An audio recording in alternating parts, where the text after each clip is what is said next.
সুপ্রিয় দর্শক, আসসালামু আলাইকুম।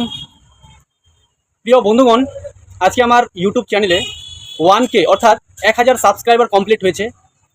আপনাদের সকলকে, আপনাদের সবাইকে অসংখ্য অসংখ্য ধন্যবাদ। আপনারা আমার ইউটিউব চ্যানেলে সাপোর্ট করেছেন এবং আপনাদের আরও সাপোর্ট এবং সহযোগিতার অপেক্ষারত। সুপ্রিয় দর্শক এবং প্রিয় বন্ধুগণ, আপনারা যত বেশি পারেন আমার জাহাঙ্গীর আলম ইউটিউব চ্যানেলটিকে সাবস্ক্রাইব করুন এবং সহযোগিতা করে এগিয়ে যাওয়ার চেষ্টা করুন। সুপ্রিয় দর্শক, এছাড়া আমার লিজেন্ড ডায়েরি ফেসবুক পেজে আলহামদুলিল্লাহ প্রায় 2500 ফলোয়ার কমপ্লিট হয়েছে। আপনাদের সহযোগিতা এবং ভালোবাসা একান্তভাবে কামনা করছি। আপনারা আমাকে সাহায্য করুন, সাবস্ক্রাইব এবং ফলো করে সোশ্যাল মিডিয়ায় সক্রিয় থাকতে সহায়তা করুন। সুপ্রিয় দর্শক, আবারও আপনাদেরকে অসংখ্য অসংখ্য ধন্যবাদ এবং হৃদয়ের গভীর অন্তর থেকে আপনাদেরকে